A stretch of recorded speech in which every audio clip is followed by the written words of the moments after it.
আপনার মেয়ে কোথায়?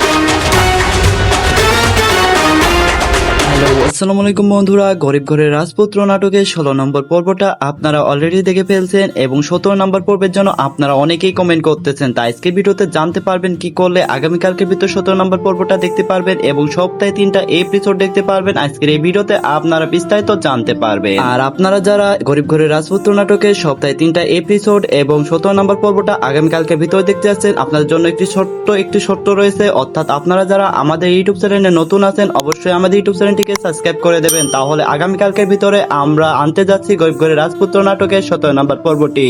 গরিব ঘরের রাজপুত্র নাটকটা আপনাদের কাছে অনেক জনপ্রিয় একটি নাটক। অর্থাৎ এই নাটকটা একদিন পর পর একটি পর্বের জন্য আপনারা অনেকেই কমেন্ট করেন। তো আজকের এই ভিডিওতে আপনাদের কি করতে হবে, অতিরিক্ত সাবস্ক্রাইব করে দিতে হবে এবং কমেন্ট করে জানিয়ে দিতে হবে আপনারা কি একদিন পর পর একটি করে পর্ব চান নাকি সপ্তাহে 2টা করে আসতেছে, এটাই থাকবে। আপনারা অবশ্যই কমেন্ট করে জানিয়ে দেবেন। গরিব ঘরের রাজপুত্র নাটকের 17 নম্বর পর্বটা আপনাদের জন্য একটু স্পেশাল ভাবে সাজানো হচ্ছে। অর্থাৎ 17 নম্বর পর্বে আপনারা দেখতে পারবেন মেঘলা এবার অনিকের সন্তানের মা হতে যাচ্ছে, কিন্তু অনেক কিছুতে মেনে নিতে পারছে না যে তার প্রথম স্ত্রী মা হতে যাচ্ছে। অন্যদিকে অনিকের প্রথম স্ত্রী এবার তাকে ডিভোর্স দিতে চাইবে, অর্থাৎ মেঘলা এর কাছে ফিরে যেতে হবে অনিককে। অর্থাৎ 17 নম্বর পর্বে এবার নতুন করে টুইস্ট আসতেছে। অর্থাৎ অনিকের প্রথম স্ত্রী চাইবে অনিককে ডিভোর্স দিয়ে দিতে। অর্থাৎ 17 নম্বর পর্বের পরবর্তী পর্বে আর কয়েকটি পর্ব আসতে যাচ্ছে। অর্থাৎ গরিব ঘরের রাজপুত্র নাটকের আর 2টা পর্ব আসতে যাচ্ছে বন্ধুরা। গরিব ঘরের রাজপুত্র নাটকের এর পরবর্তী এপিসোডটা আরো ধামাকা হতে যাচ্ছে। অর্থাৎ গরিব ঘরের রাজপুত্র নাটকের 17 নম্বর পর্বে এবার মেঘলাকে ডিভোর্স দিতে চাইবে না। অর্থাৎ